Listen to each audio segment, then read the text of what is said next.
Ang ninuno. Napapailing na lang ng mga sandaling ito si Mang Ismael dahil sa pagkakaalam niya, kailangan pa nito ng maraming seremonya.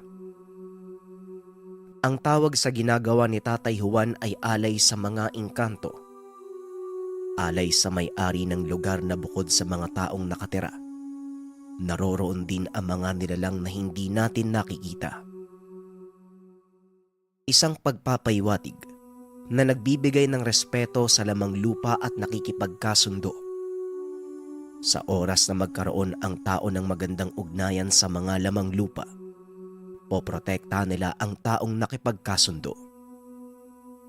Ito ay batay sa mga itinuro ng Balaw kung papaano papaamuhin ang ibang nilalang na bukod sa kanya, nakatira din sa lugar pero sa ibang dimensyon. Ang mga nilagay ni Mang Ismael ay mga karaniwang pangontra lang kagaya ng mga abo, asin, at ibang proseso na ginagamitan ng orasyon. Hapon na ng mga sandaling ito. Nagmungkahi si Mang Ismael na kailangan niyang isagawa muli ang proseso para sa mag-anak nila Susan. Ngunit nagpaiwan si Tatay Juan. Hindi na sumunod ang tatay at sinabi, dadaanan pa nito ang galon ng tubig na naroon sa balon malapit sa maliit na batis. Habang naglalakad si Tatay Juan papunta roon, bigla namang dumating si Baki. Tila hangin sa bilis at napapitlag pa si Tatay Juan sa gulat. Huwag mo naman akong gulatin, Baki. Anak, baka atakihin ako at sumakabilang buhay kaagad ng dahil sa'yo eh. Ano bang ginagawa mo dito? Tanong ni Tatay Juan. Si Balaw po kasi. Puntahan daw po kita. Nakakaramdam daw po siya ng peligro. Si Kuya Alberto at ka John na alarma na din. Si nanay at kaanak ni Susan naman po, nasa itaas na ng bahay. Tugon ni Baki. Ang dami mong sinabi. Ang sabi ko lang, pauwiin mo ang tatay mo. Mawalang galang, Juan. Pero kailangan mong bumalik sa bahay. Nagawa mo naman ang maayos sa mga pangontra, kaya ligtas kayo doon. Teka, hoy! Sabing wag nang puntahan yung balon eh. Ang kulit ng tatay mo, Baki. Hoy! Juan! Wika ng maharlikang Balaw. Nagmadali si Tatay Juan na kunin ang balon ng tubig at kaagad bumalik. Makikitang galit na ang mukha habang hawak ang tuhod. Ikaw Balaw ka, pinapauwi mo ko. Wala kaming iinuming tubig. Hay nako, o siya sige, dyan na kayo. Sumasakit na naman tong rayuma ko eh. Aray ko, nagmamadali pala, dapat tinulungan mo na lang ako. Wika ni Tatay Juan habang binabagtas ang daan paakyat. Oo nga naman po, wala kaming iinuming tubig. Bakit po ba sobrang natataranta ka? Ano po bang meron sa lugar? Wala ka namang sinabi sa akin maliban lang sa panganib. Tanong ni Baki. Kanina lang, may nararamdaman akong irito sa paligid. Pero nawala bigla. Teka, alam ko naman naramdam mo rin yun. Bakit ka ba nagtatanong? Sandali, bukod sa irito may iba pa. Tumahimik ka lang dyan. Naiirita ako sa boses mong duwende ka. Wika ng Balaw. Ayos ah. Ako daw yung nakakairita. Nakikisalo ka na nga lang sa isipan ko eh. Para mo na rin sinabi na sa'yo na lang yung katawan ko. Baliin ko kaya yung sungay mo. Saan ba tayo pupunta, dito ba? Ano ba naman yan, Makati dyan oh. May mga anipay oh. Tugon ni Baki. Tumahimik ka dyan. Hindi mo ba napapansin? May kakaiba banda roon. Ituon mo ang atensyon sa nakaambang panganib. hindi mo ako magagamit ng husto. Sige, umabante ka. Nasa na ba ang mga kapatid mo? Ang kukupad kumilos! Wika ng Balaw. Di ba inutusan mo sila, dun sila sa kabila? Tapos ngayon hinahanap mo. Sandali nga. May mga nakatago sa ilalim ng kakao yan. Sobrang bilis oh. Kaya bang gumalaw na mairito kahit mataas ang araw? Tanong ni Baki habang binabagtas ang masukal na lugar. Ngunit hindi kumibo ang Balaw. Nang makarating siya sa ilalim ng kakahuyan, nawala bigla yung mga sumusulpot. Pinakikiramdaman ni Baki kung anong magiging reaksyon ng Balaw. Ngunit wala. Hindi pa rin ito nagsasalita. Ngunit ramdam niya na gusto nitong kumawala sa katawan niya. Umabante ng lakad si Baki. Narinig niya ang paghangos ng maharlikang Balaw. Sa oras na makakita ng hindi maganda, dadalhin nito ang katawan niya para sumunggab. Hanggang sa magawi ang tingin ng paslit sa kabilang banda. Nakita niya si Alberto at Kadyo habang kasunod si Susan. Hindi naman ito pinagtuunan ng pansin ni Baki sapagkat alam niya na mapagkakatiwalaan ang mga kapatid. Nang mga sandaling iyon, ramdam na ng bata ang pagigante sa katawan. Hindi ito mapakali at kamot ng kamot sa iba't ibang parte ng katawan. Makikita din sa mukha ang pagkayamot. Kumpirmado. Mga irito nga. Sobrang galing magtago ng presensya. Akala siguro nila hindi ko mauhuli. Hoy ikaw paslit ka. Ayusin mo yung isipan mo. Bakit ba ang likot mo? Anong nangyayari? Tanong ng Balaw. Kasi, ang kati-kati. Sabi ng may anipay. Mabuti ikaw nasa loob ka ng katawan ko. Paano ko? Ay, aray ko ang kati. Ang kati-kati talaga.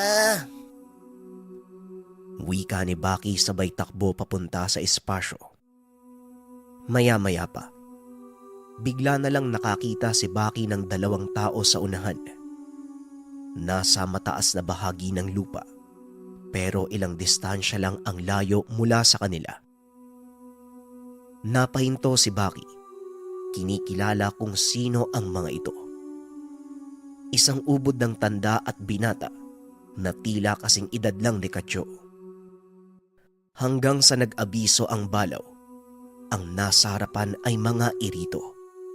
Kaya naman kaagad na ganda ang paslit. Lumapit ang bata ngunit ng mga sandaling iyon. Pinagmamasdan niya ng maigi ang kilos ng mga tao. Ngunit wala namang reaksyon ng mga ito maliban na lang sa pagtitig sa kanya. Nararamdaman ni Baki na nag-iinit na ang Balaw sa katawan. Pinipigilan lang ito ni Baki. Gustong siguraduhin muna ng paslit kung kalaban ba talaga ang nasa harapan. Bagaman alam niyang irito, pero baka ito yung mga tipong nagbabagong buhay na. Anong ginagawa niyo dito? Tanong ni Baki. Wala naman. Namamasya lang. Bakit ganyan ka ako makatitig? Parang may gusto kang gawin ah. May masama ba sa pagpunta namin dito? Tanong ng matanda. May gagawin talaga ako. Lalo na kapag hindi ko nagustuhan yung kilos nyo. Wika ni Baki. Hangal! Ang dami mong satsat bata ka! Wika ng Balaw sabay sunggab sa matanda. Ngunit sa hindi malamang dahilan, kagad itong nakailag ng mabilis. Habang yung isa naman, halata sa kinikilos na tila gusto nang umatake. Eto na. Eto na ang batang nagtatangan ng Balaw. Eto na ang sinasabi ni Sidro. Aba, Malakas nga. Nga pala, wag mo nang isipin si Sidro. Patay na siya. Wika ni Guillermo sabay atras. Sinunggaban naman ito ng bata. Sabi ko na eh, dapat sinama na lang natin si Sidro eh. Wika ni Baki. Isasama. Masamang irito yon. Kahit pa magbago siya, malaki ang posibilidad na babalik din siya sa pagiging masama. Lalo na't nakatikim at nakapatay na ng maraming tao. Maliban lang kay Susan na kahit isang irito, malinis ang kalooban.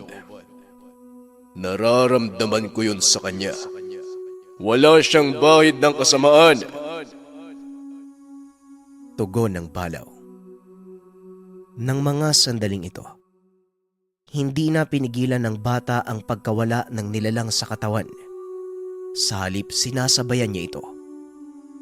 Kung anong naisip niyang gawin.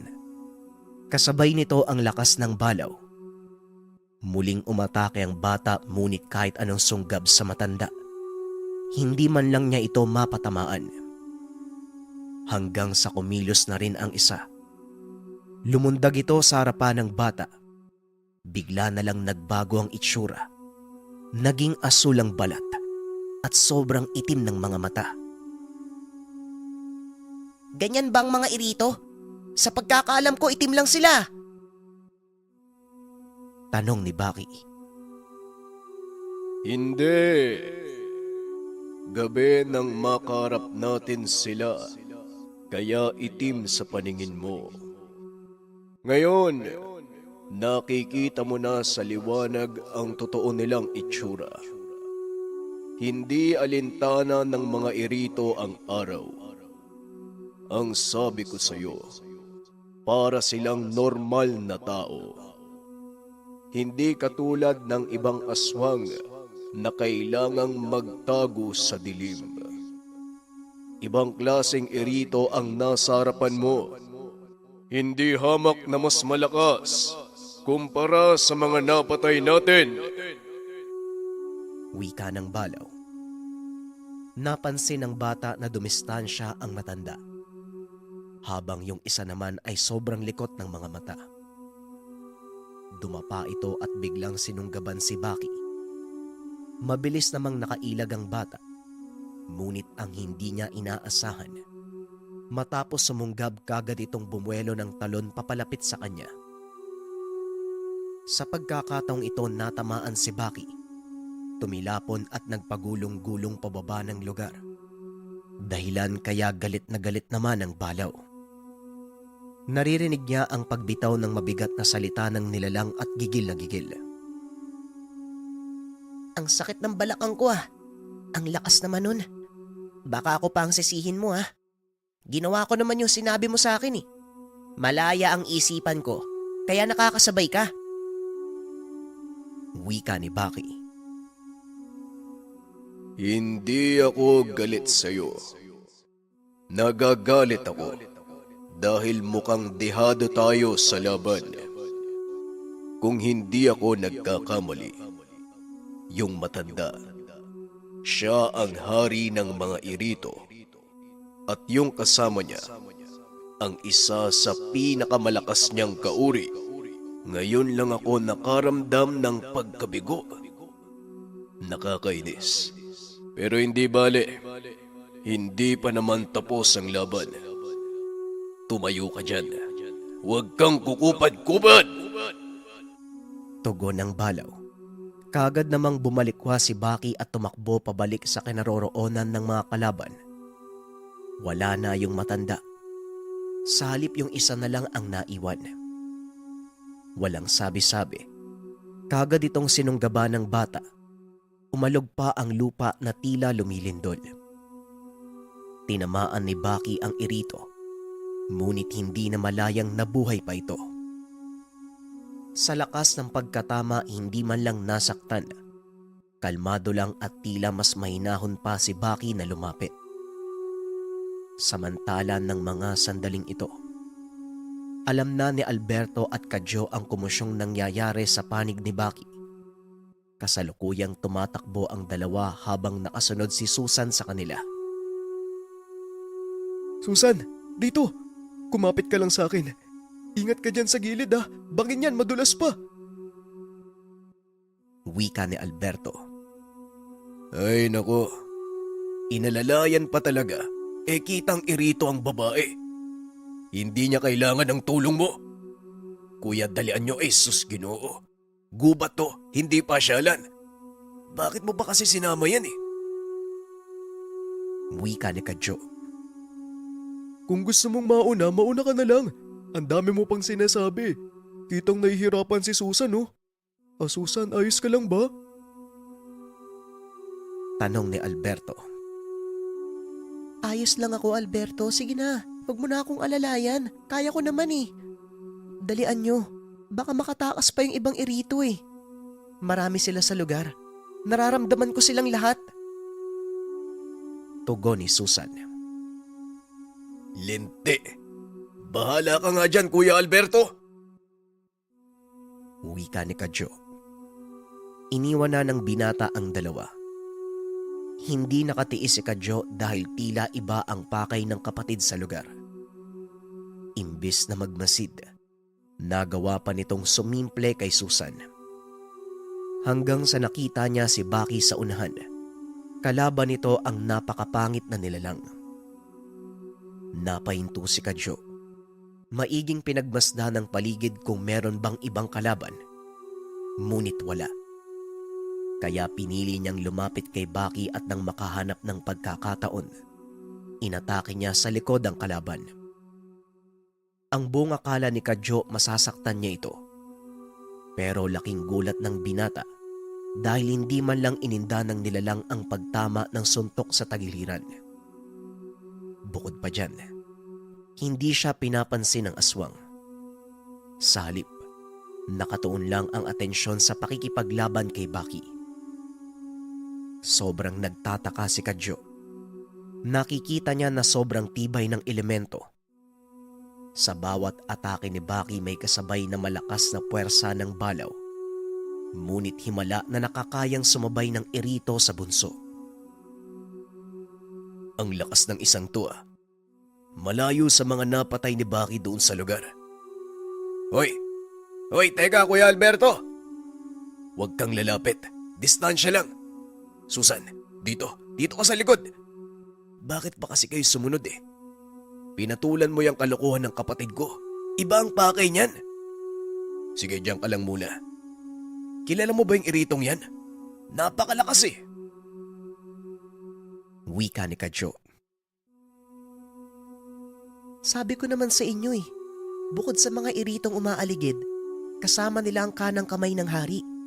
Si Mateo yan, ang mortal na kaaway ng tatay ko. Tugon ni Susan. Yan si Mateo.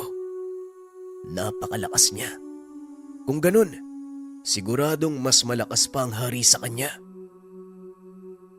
Wika ni Kadyo. Tumangulang si Susan at sinabing sobrang lakas ng hari. Maging ang batang si Baki na may gabay na maharlikang balaw, posibleng mahirapan kapag nakalaban ito. Iniisip noon ni Kadyo ang mga sinabi ni Susan. Kung nahihirapan na si Baki, papaano pa kaya sila? Natangan lang ng ngipin ng balaw ang nasa kamay. Hanggang sa bigla na lang tumigil ang laban. Bigla na lang tumigil sa pag-atake si Mateo. Anong nangyari? Bakit kaya siya tumigil? Tanong ni Baki. Malamang titigil yan. Naramdaman niya ang pinsala sa katawan niya. Dali na! Baka makatakas pa yan! Tugon ng balaw. Kagad na kumilos si Baki. Tumakbo siya ng mabilis sa baylundag. Nanlaki ang mga mata ni Alberto at Kadyo. Sobrang taas ng paglundag ng kapatid.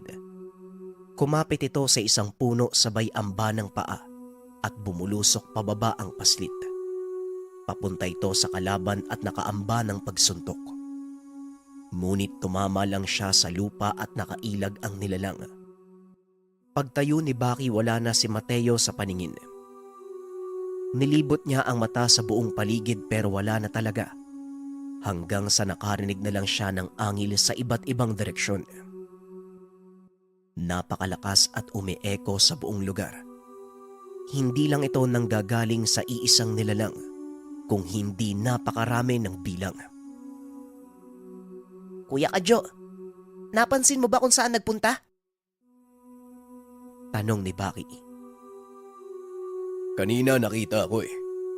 Pero nung pag-atake mo, bigla na lang naglaho. Ikaw, Kuya Alberto, nakita mo ba? Nakatago ka sa bato eh. Wika ni Kadyo. Ako pa ang tinanong mo, ikaw yung nasa malapit eh. Baka nandyan lang sa tabi-tabi nagtatago. Tugon ni Alberto. Hanggang sa bigla na lamang nagalit si Susan. Ayon sa dalaga, umalis na ito kasama ng iba pang nakamasid sa lugar.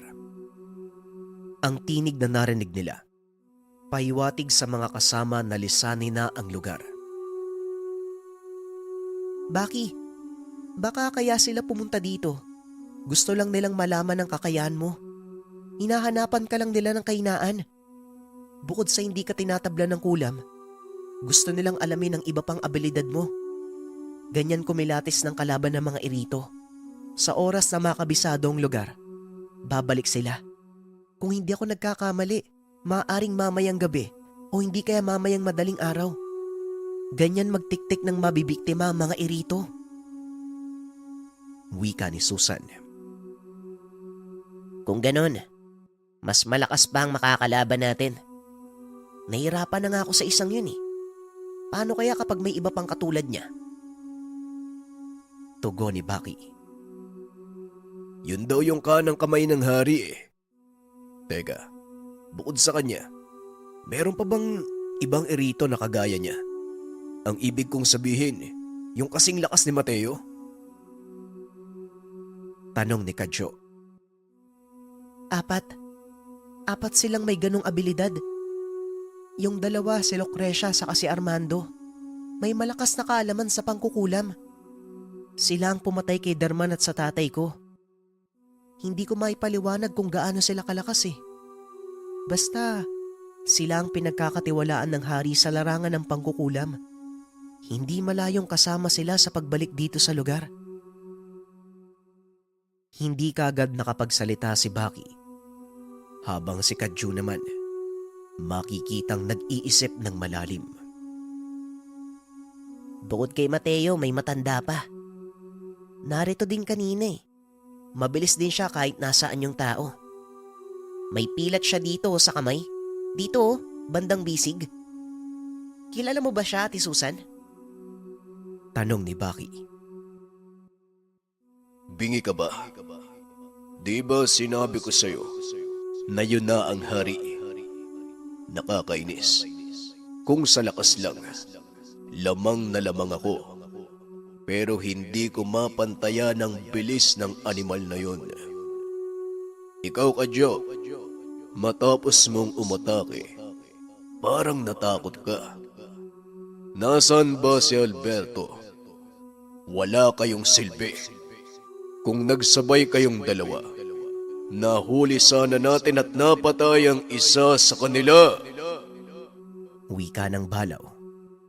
Bigla na lang nagpakita ang imahe ng maharlikang Balaw. Nagulat sila Kadyo at napaatras, habang si Susan naman ay napatili sa takot. Kagad napagtanto ni Kadyo. Dapit hapon na pala at hindi malayong makikita na nila ang Balaw, lalo pat may kinakarap na kalaban. Kasi ang tigas ng katawan ng kalaban eh. Si Kuya Alberto. Teka kuya, alam kong nandyan ka lang ha. Huwag kang magtago, hinahanap ka ng Balaw. Wika ni Kadyo. Sus naman oh, nakita na ngang nagtatago ako, sinumbong pa talaga. Mamaya ka sa akin, Kadyo. paumanhin Marlik ang balaw ah. Kasi... Huwag mo kong niloloko, Alberto. Alam kong nandyan ka kanina pa. Pinaparinggan lang kita. Akala ko pa naman, re-responde kayo kaagad pagdating nyo. Wika ng balaw. Tutulong naman sana ako kaso pinigilan ako ni Kadyo. Kadyo ano na ang sabi niya? Huwag daw akong lalapit dahil malakas ang kalaban eh. Alam mo naman tong si Kadyo, di ba may pagkaduwag? Kung ako lang? Ay sus, siguradong nahuli ko na yun. Tugon ni Alberto. Ay nako, binabaliktad pa nga ng animal. Ako pa ngayon ang duwag ha. Marlik ang balaw. Huwag kang mag-alala. Sa susunod, pag-iigihan namin. Wika ni Kadyo. Mamayang gabi isagad nyo ang tapang nyo kung meron man. Kung bumisita yung mga irito. Tama si Susan. Siguradong bit-bit na nila ang buong puwersa. Pero kapag hindi sila nagpunta dito, tayo ang magdadala ng laban kung saan sila nagtatago. Hahanapin natin sila. Sa tulong ng mga lamang lupa, malalaman natin kung nasaan sila. Hindi man natin maramdaman dahil sa lakas ng sabulag na ginagamit nila. Mabubunyag pa rin ang kanilang pinagtataguan. Nakikinig ba kayong dalawa? Nang marinig ni Alberto at Kadyo, kagad tumugon ang dalawa at halos sabay pang tumango. Kadyo, hindi mo ba napaghahalataan? Galit na sa atin ang balaw pero kay tatay, maayos naman siya eh. Kahit pa nga, pinalo pa ni tatay si Baki, hindi naman nagreklamo yung Maharlik ang balaw. Pero, pagkatapos tayong pagalitan ni tatay, susunod naman yung balaw. Kung makaasta, parang siya pa yung magulang natin eh. Ay sus, ang sarap talagang banatan yan eh. Kung wala lang siya sa katawan ni Baki, ginulpe ko na yan eh. Bulong ni Alberto. Iparinig mo sa balaw nang malaman natin ang kakalabasan. Paanong magagalit ang balaw kay tatay? Tama naman palagi ang ginagawa niya eh. Tayo kasi mali. Kaya siguro, nire-respeto ng balaw si tatay. Kung ako sa'yo, mananahimik na lang ako. Sundin mo na lang ang mga ipinag-uutos ni tatay. Maging ng balaw, yun naman ang tama eh. Teka nga, lumayo ka nga sa akin. Ang lakas mong kumapit eh. Halatang duwag ka, baka malaglag tayo dito eh. Nang mga sandaling iyon, nag-abiso ang balaw na umuwi na sila Kadyo. Silang dalawa ni Baki ang magpapaiwan at susuyurin ang lugar. Maaring nag-aabang lang ang mga kalaban. Nag-aantay ng tamang pagkakataon upang umatake. Hindi naman na nagbigay ng opinyon pa si Kadyo at Alberto. Maging si Susan ay hindi na nagsalita. Habang papauwi, sinasadya ni Kadyo na bilisan ang lakad. Papaano ba naman kasi? Itong si Alberto halata sa kinikilos na naghihinay-hinay. Palaging kinakausap si Susan at sinasabihan ang dalagita na maganda ang kapaligiran. Hindi may pagkakaila na dumidiskarte ang kapatid. Oy sus, anong kinaganda eh, dapit hapon na. Tignan mo Kuya Alberto, kumukulimlim ang kalangitan. Sabihin mo, sinusuyo mo si Susan? Ay nako, oy Susan, malakas kumain yan. Magasto sa bigas. Oy, teka, biro lang naman. Ito manghahampas pa ng tsinelas eh. Hindi ka ba naiiyak kay Susan? Wika ni Kadyo. Uminit ang ulo ni Alberto. Gusto nang saktan ng kapatid. Linti ka Kadyo. Sipunin ka naman noon eh. Sobra-sobra na to. Kapag nabutan kita, pupulbusin ko yung ngipin mo. Wika ni Alberto. Kumaripas ng takbo si Kadyo. Nang makarating sa bahay, sumimpli ito ng tabi kay Tatay Juan. Nakasalukuyang inaantay si Mang Ismael na matapos sa prosesong ginagawa nito. Nakakagulat ka naman. Aatakihin ako sa iyo Bakit ba parang balisa ka? May nangyari bang masama sa inyo? Tanong ni Tatay Juan. Wala naman po tayo, ayos lang po. Pero si Alberto po papatayin nata ako Ayan tayo, paparating na po, galit na galit sa akin. Awatin niyo po tayo ayan na po, malapit na Oy, ano ba kayong dalawa? Oo, hindi ko kayo maintindihan. Bakit ba galit na galit ka, Alberto? Hoy, magkapatid kayong dalawa. Huwag kayong mag-away. Ano bang problema? Wala naman po tay. Naiinis lang ako sa kanya Lagi na lang akong binabara. Hoy, ikaw wala kang respeto sa panganay. Ay naku, sus talaga. Wika ni Alberto. Nagbuntong hininga na lang ito at dumiretso sa likod ng bahay. Aray ko tay, ano po ba yun? Ba't yun naman po ako kinutusan? Ang sakit Wika ni Kadyo. Ano ba't mainit ang ulo ng kuya mo? May ginawa ka bang kabulastugan? Tanong ni Tatay Juan. Tignan niyo po yung mukha ni Kuya Alberto tayo. Yamot na yamot. Inaasar ko po kasi siya na nahuhumaling kay Susan. Atin lang po to tay ako na lang yung nahihiya Kung dumiskarte parang tambay sa tubaan, bulok na bulok. Pagmasdan niyo po tay tignan niyo. Mamaya, lalapit po yan kay Susan. Aray ko naman tay. Bakit binatukan mo na naman ako? May masama po ba sa sinabi ko? Tanong ni Kadyo. O ikaw, akala ko pa naman kung ano na Yan lang palang kalokohan yung dalawa. Imbes sa ibalita nyo ang nangyari sa lugar, yan pa ang narinig ko. At saka chismoso ka din Dinadamay mo pa ako. Daig mo pa ang unggoy kung magmasid Hayaan mo lang ang kapatid mo. Ngayon na nga lang niya naging ganyan Sobrang tahimik niyan, parang takot sa babae. Dapat maging masaya ka, hindi yung tinutokso mong kabuti ka. Aber, kumusta? Anong nangyari kay Baki? Tanong ni Tatay Juan. Nagpaiwan po tayo Napalaban kami kanina. Kumpirmado. Nagmamasid ka ang mga irito. Mamayang gabi o hindi kaya madaling araw maaaring bumalik ang mga kalaban.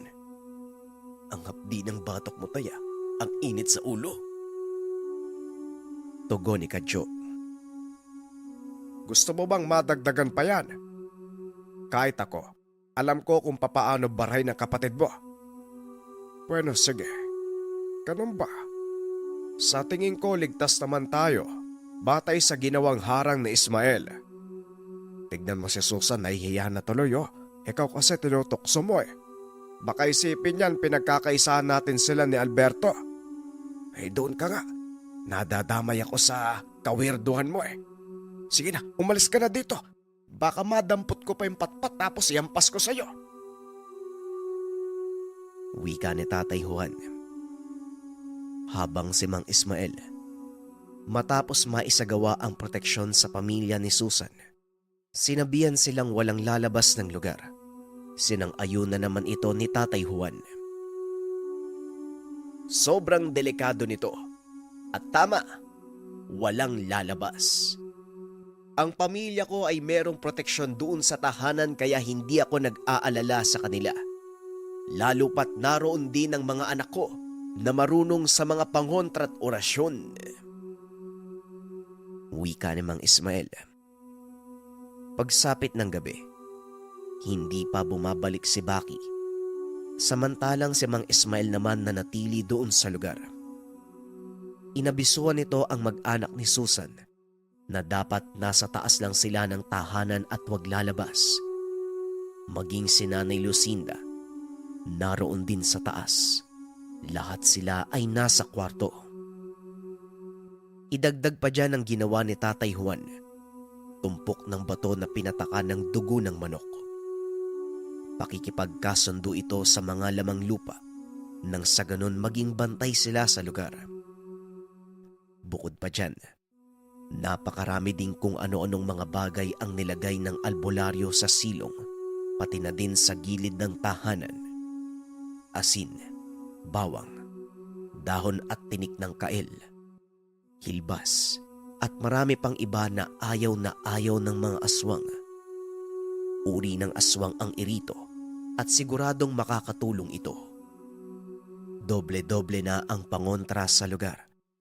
Mula sa seremonya, poder sa lupain, at mga karaniwang pangontra na nasa gilid at ilalim ng bahay. Maging ang bubong, nilagyan din ng mga nakausling bagakay. Ang nasa labas, sina Alberto, Kadyo, Mang Ismael at Susan. Naroon pa rin ang iringa ni Kadyo at Alberto. Kahit nasa gitna ng mabigat na tensyon, parang wala lang sa kanila. Ay naku naman ho, bakit hindi pa rin bumabalik si Baki? Ito talagang balaw na to. Makakaltukan ko yan pagdating dito eh. Paniguradong ang balaw ang nagdidikta kay Baki. Medyo matigas din ang ulo ano. Palagi akong pinag-aalala. Wika ni Tatay Juan. Nang marinig nila Alberto ang sinabi ng tatay, nagsikuha ng dalawa at halata sa muka ang pagkamangha. Kita mo na, takot kay tatay yung maharlikang balaw. Pero sa atin hindi eh. Kung makapagsalita yung balaw na yun, parang siya yung nagpapakain sa atin. Wika ni Alberto. Sabi ko, di ba? Kapag meron kang opinyon na ganyan, dapat sa harapan ng maharlikang balaw. Tumahimik ka na nga lang dyan. Kung ako sa'yo, puntahan mo sa likuran si Susan. Mag-isa lang siya dun oh. Kausapin mo, kunwari ka pa eh. Mamaya, mawawala ka na naman dito kaya uunahan na kita. Wika ni Kadyo. Anak nang, hindi mo ba ako pagpapahingayin sa panunukso mo? Alam mo kapatid kita ha? Oo, pero pwede kitang bigwasan ngayon. Sige, ulitin mo yung sinabi mo. Babasagin ko talaga yung mukha mo. Wika ni Alberto.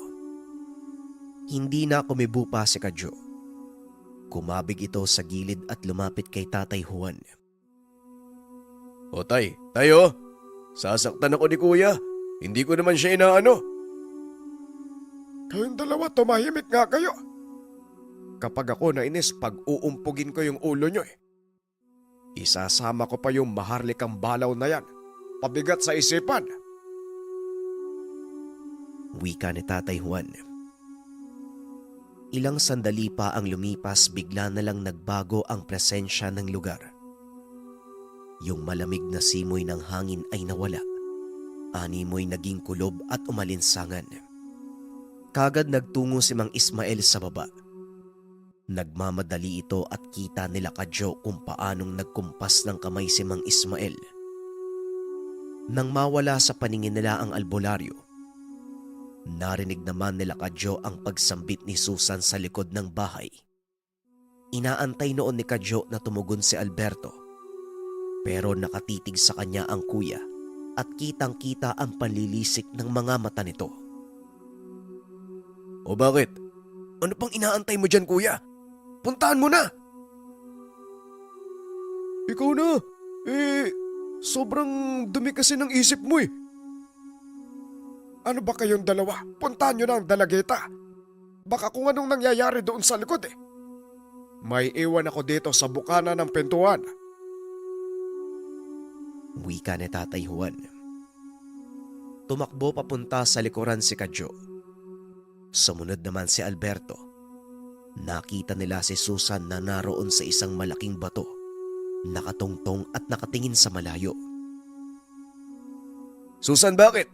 Bakit ka sumisigaw? Bungad ni Kadyo. Hindi naman nakapagsalita si Susan. Nakatingin lang ito sa malayo at sobrang seryoso ng muka. Tumungtong na rin si Alberto at tinignan kung ano ang sinisipat ng dalawa. Ngunit wala naman siyang nakita. Sobrang dilim ng lugar. Nandito sila. Napakarami. Kasama pa ang 2 magaling na mangkukulam sa lahi namin. Si Lucrecia, pati na rin si Armando. Nararamdaman ko yung presensya nila eh. Naghahanda din ng seremonya pambasag sa sinasagawang puder dito sa lugar. Wika ni Susan.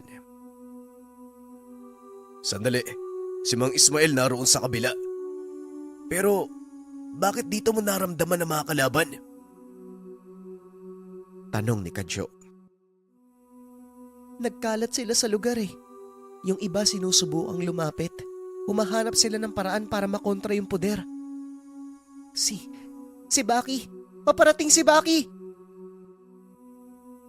Wika ni Susan. Bagyang gumaan ang loob ni Alberto at Kadyo. Lalo na nang malaman ang pagdating ng paslit. Hindi nga nagkamali, sapagkat ilang segundo lang ang lumipas. Rinig nila ang pagkalabog sa lupa na animoy nagsisilaglagang mga bunga ng niyog.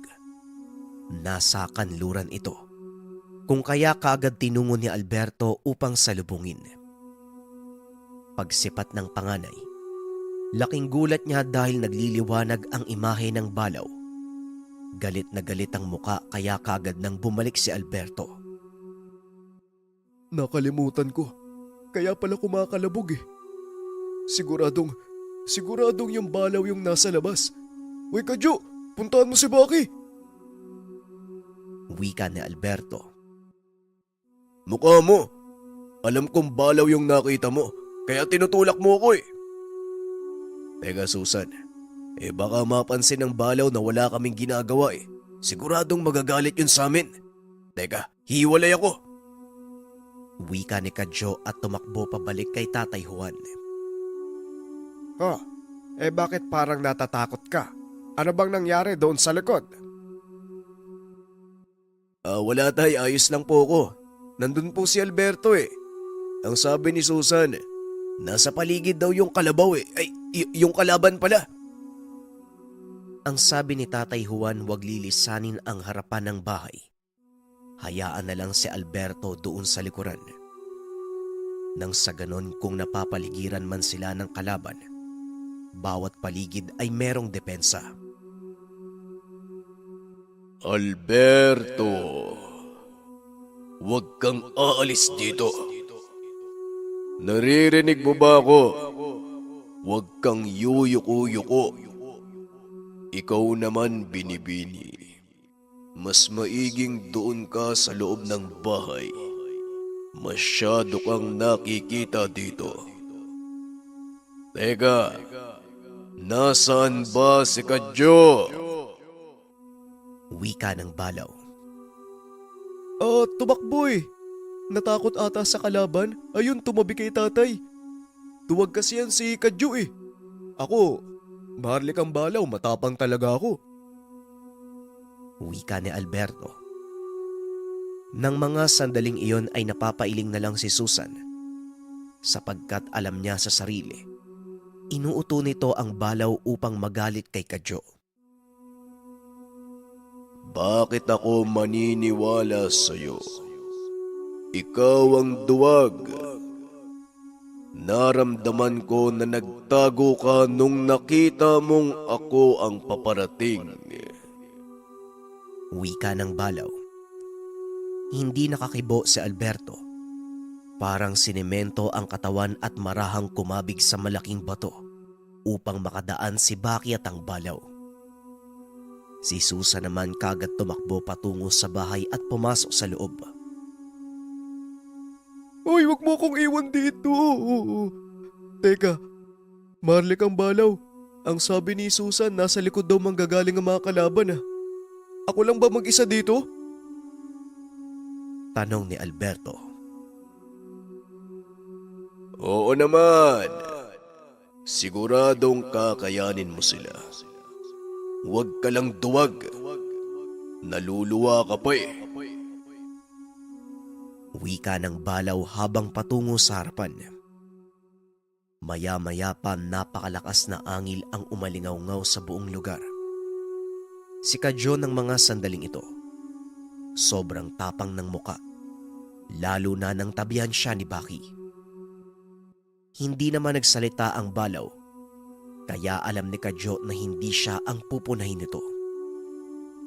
Yung alinsangan sa lugar mas lalong lumala. Animoy wala ng sariwang hangin. Hindi na gumagalaw ang mga damo at pagduyan ng mga kahoy. Sobrang bigat ng presensya. Maya-maya pa nagreklamo na si Tatay Juan. Ang sabi nito parang nahihilo siya. Nagsalita naman ang maharlikang balaw, pero ang boses na lumalabas ay kay Baki. Malakas ang nasa paligid, Tay. Ang sabi ng balaw, yung sinagawa mo daw na pag-aalay tumalab na. Nakabantay na ang ilang mga lamang lupa sa paligid. Nakikita ko sila. Pero yung mga karaniwang lamang lupa lang eh. Walang tikbalang. Hindi daw kakayanin ng mga ito ang pigilan ng mga kalaban kung sakaling mabasag na ng tuluyan ng poder. Wika ni Baki. Magsasalita pa sana si Tatay Juan, kaso nga lang nakarinig sila ng pag-ungol doon sa baba. Nanlaki ang kanilang mga mata dahil boses ito ni Mang Ismael. Kagad itong pinunta ni Baki at sumunod naman si Kadyo. Nang makarating sa baba, natagpuan nilang nakaluhod sa lupa si Mang Ismael. Nakaangat ang kamay na wari ba kinukumpas. Mga demonyo kayo! Hindi kayo makakapasok! Hindi nyo ko kayang pigilan! Wika ni Mang Ismael. May mga binibitawan itong kataga na hindi nila maintindihan. Kuya, siguradong hindi kakayanin ni Mang Ismael. Mas malakas pa ang ginamit ng irito. Ilang minuto lang bibigay na ang poder. Huwag na nating antayin mangyari yun. Sumunod ka sa akin, kuya! Wika ni Baki. Tumakbo ang bata papunta sa burol. Ramdam na ni Kadyo ang matinding tensyon. Kung kaya habang nakasunod siya kay Baki, maigi niyang pinagmasdan ng paligid. Kung sakali mang may lulusob ay mapaghahandaan niya. Hindi na nagsalita pa si Baki. Patuloy lang sa pagbaba. Hanggang sa mas lumakas ang kakaibang pag-angil sa buong lugar. Huminto naman si Baki at bigla na lang yumuko. Kagad na ganda si Kadyo. Alam niya ang posturang ito ni Baki. May kalaban sa malapit ngunit hindi niya makita. Hanggang sa biglang tumakbo si Baki sa baylundag. Pinagmasdan lang ito ni Kadyo. Pagbagsak sa lupa ni Baki, laking gulat noon ni Kadyo dahil bigla na lang may umatungal. Sunod-sunod na kalabugan na ang narinig ng binatilyo. Isang indikasyon na napapalaban na si Baki. Lumapit siya. Tinignan niya ang madidilim na bahagi. Napahinto si Kadyo dahil nagkalat ang mga maitim na nilalang.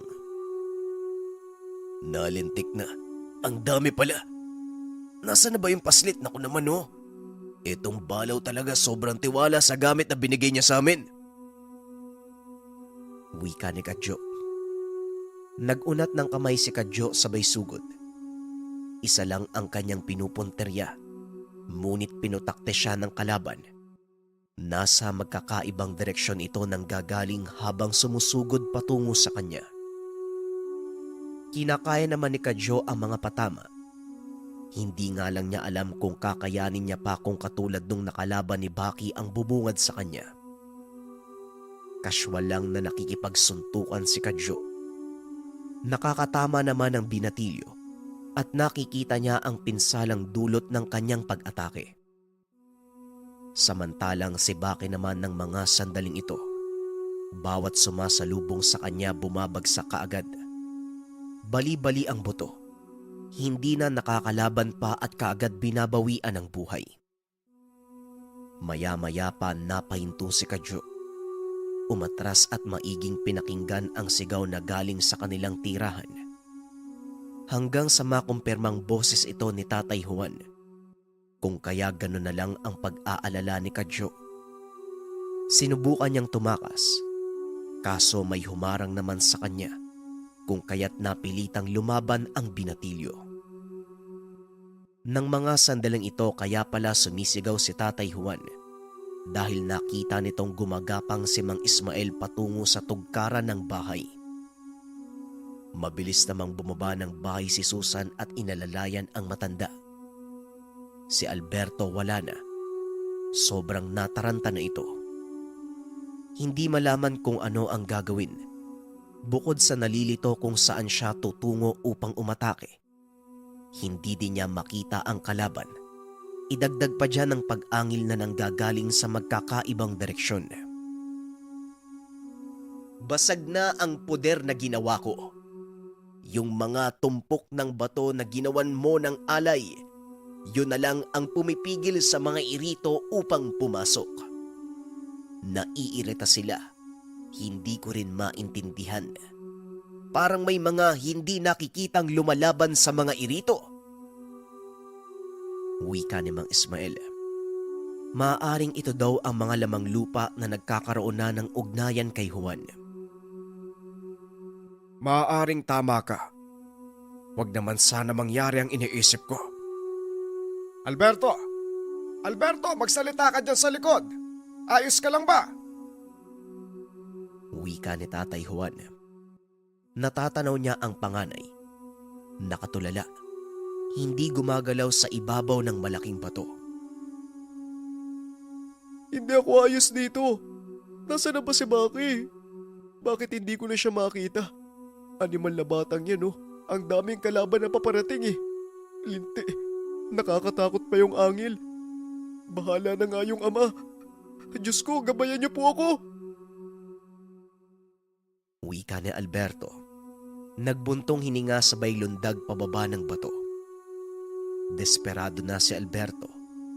Para itong estranghero na naglalakad at nakaangat pa ang dibdib. Sige, lumapit kayo mga animal kayo. Huwag kayong magtago sa dilim. Madaya kayo eh. Dito banda sa liwanag. Isa-isa lang ha, walang gulatan. Wika ni Alberto. Hanggang sa may sunod-sunod na lumitaw sa kanyang harapan. Mga tao lang pero pangit ang muka. Nakalabas pa ang dila at kita ni Alberto ang kumikinang na mga ngipin. Nayawa na. Mukha nga mga baliw ah. O dali, lumapit kayo dito. Bakit parang nagdadalawang isip kayo? Ayaw nyo yatang lumapit ah. Hanggang titig lang ba kayo? Wika ni Alberto. Huminto ang mga aswang. Kapag naglalakad papalapit si Alberto ay umaatras sila. Takang-taka si Alberto kung bakit natatakot sa kanya ang mga nilalang. Hoy, duwag. Tumabi ka nga dyan. Kung susugod ka, dapat kanina pa. Ang dami mong sinasabi. Wika ng maharlik ang balaw sa likuran ni Alberto. Nakita niya si Kadyo. Naroon nito banda sa ibaba nakikipagsagupaan. Hoy, kumilos ka na dyan. Magpapawis ka. Ito, kung ano-ano pa yung sinasabi. Ay, naku kuya. Wala palang nangyayari dito sa likod. Nakakapagod namang tumakbo. Wika ni Kadyo. Sa puntong ito, naubos na ni Baki at Kadyo ang mga kalaban sa harapan, kung kaya dumiretso sila sa likuran. Kumilos na rin si Alberto. Parang wala ito sa sarili. Kahit saan-saan na lang tinatapon ng atake, kahit walang tinatamaan patuloy lang sa pagwawala. Sumisigaw pa. Hinahamon ang mga nilalang. Naging mabilis ang pangyayari. Matapos mapatumba ang mga irito, bigla na lamang tumahimik ang lugar. Animoy dinaanan ng dilubyo at naging misteryoso.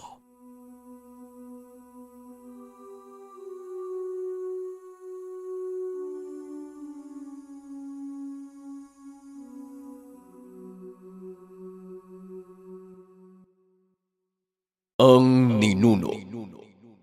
Ang ninuno. Napapailing na lang ng mga sandaling ito si Mang Ismael